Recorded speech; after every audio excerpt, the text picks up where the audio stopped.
नमस्कार, आप देख रहे हैं क्लीन न्यूज इंडिया और मैं आशु सैनी। तो आइए दोस्तों, देखते हैं आज की ब्रेकिंग न्यूज।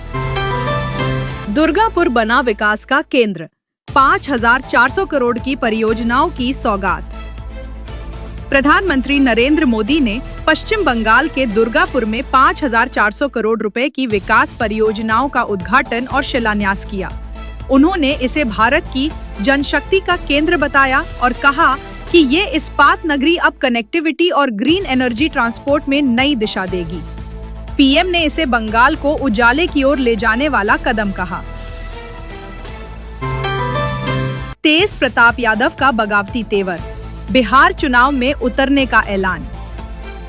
पार्टी और परिवार से बाहर निकाले जाने के बाद तेज प्रताप यादव ने प्रेस कॉन्फ्रेंस कर बिहार चुनाव में उतरने और नए संगठन के गठन की बात कही। एक युवती संग वायरल तस्वीर के बाद शुरू हुए विवाद के चलते लालू यादव ने उन्हें बाहर का रास्ता दिखाया था। बिहार को 7,217 करोड़ की सौगात, पीएम ने उठाए जंगलराज और माओवाद के मुद्दे। मोतिहारी में पीएम मोदी ने 7,217 करोड़ रुपए की परियोजनाएं शुरू की। उन्होंने ऑपरेशन सिंदूर, रोजगार, माओवाद और विपक्ष के जंगलराज की याद दिलाते हुए इंडिया गठबंधन पर निशाना साधा। छत्तीसगढ़ शराब घोटाला, ईडी ने भूपेश बघेल के बेटे को किया गिरफ्तार। पूर्व मुख्यमंत्री भूपेश बघेल के बेटे चैतन्य बघेल को ईडी ने शराब घोटाले के मामले में गिरफ्तार किया। छापेमारी के दौरान कई अहम दस्तावेज बरामद हुए हैं, जिससे सियासत गर्मा गई है। नौसेना को मिला स्वदेशी ताकतवर डीएसवी आईएनएस निस्तार। देश में बना पहला डाइविंग सपोर्ट वेसल आईएनएस निस्तार भारतीय नौसेना में शामिल हो गया। इसे विशाखापत्तनम में रक्षा राज्य मंत्री संजय सेठ की मौजूदगी में शामिल किया गया।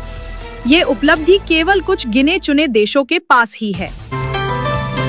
महाराष्ट्र इस्लामपुर का नाम बदलेगा, अब होगा ईश्वरपुर। फडणवीस सरकार ने सांगली जिले के इस्लामपुर का नाम बदलकर ईश्वरपुर करने की घोषणा की। विधानसभा में खाद्य आपूर्ति मंत्री छगन भुजबल ने बताया कि यह फैसला कैबिनेट बैठक में लिया गया और अब केंद्र को मंजूरी के लिए भेजा जाएगा। कांवड़ियों पर टिप्पणी पर सीएम योगी का जवाब, आस्था का अपमान बर्दाश्त नहीं।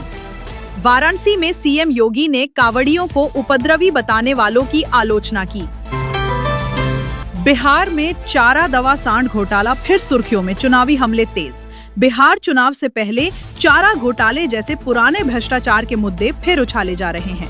विपक्ष कानून व्यवस्था पर सवाल उठा रहा है तो सत्ता पक्ष जंगल राज की याद दिलाकर पलटवार कर रहा है।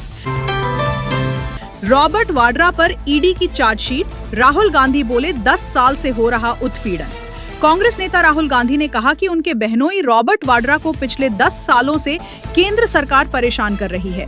ईडी ने हाल ही में हरियाणा की जमीन डील से जुड़े मामले में उनके खिलाफ आरोप पत्र दाखिल किया है।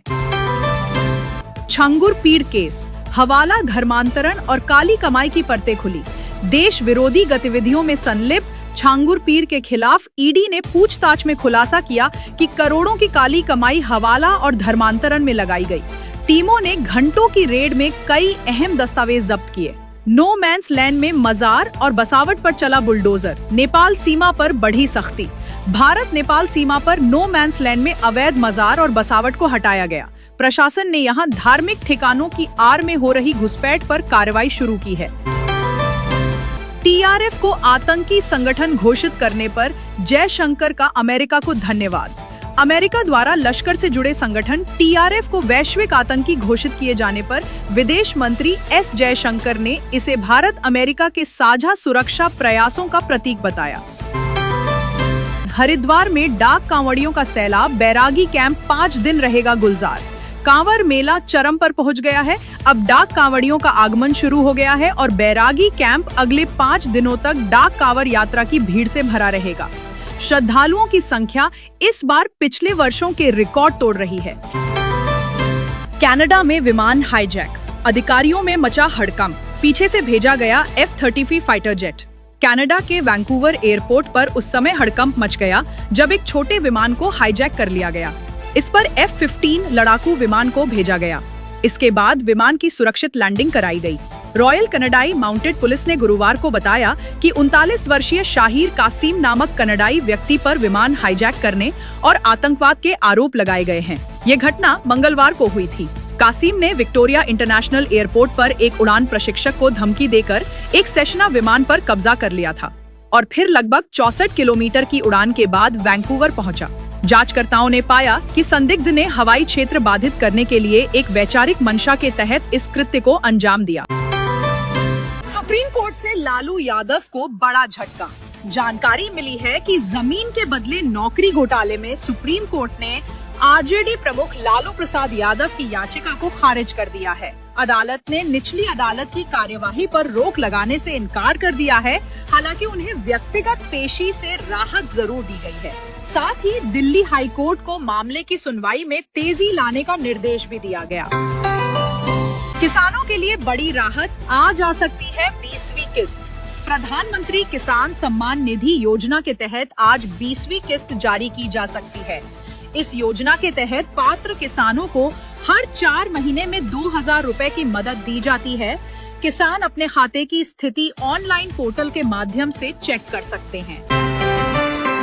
बेंगलुरु के 40 स्कूलों को बम की धमकी, पुलिस हाई अलर्ट पर। जानकारी मिली है कि दिल्ली के बाद अब बेंगलुरु के 40 से ज्यादा निजी स्कूलों को बम से उड़ाने की धमकी भरे ईमेल मिले हैं। आरआर नगर, केंगेरी समेत कई क्षेत्रों में पुलिस ने तलाशी अभियान शुरू कर दिया है। बच्चों की सुरक्षा को देखते हुए स्कूलों में सख्ती से जांच की जा रही है।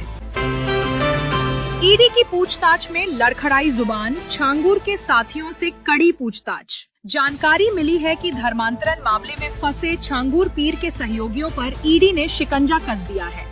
13 घंटे तक चली छापेमारी में कई अहम दस्तावेज बरामद हुए। पूछताछ के दौरान कुछ सहयोगियों के जवाबों में झोल देखने को मिला है। अगर आपको वीडियो अच्छा लगा हो तो वीडियो को लाइक करना, शेयर करना और clean news India Hindi channel को सब्सक्राइब करके बेल आइकन को जरूर दबा देना। रोजाना ऐसे ही देश दुनिया की काम की और महत्वपूर्ण खबरें देखने के लिए मिलेंगे नेक्स्ट वीडियो में।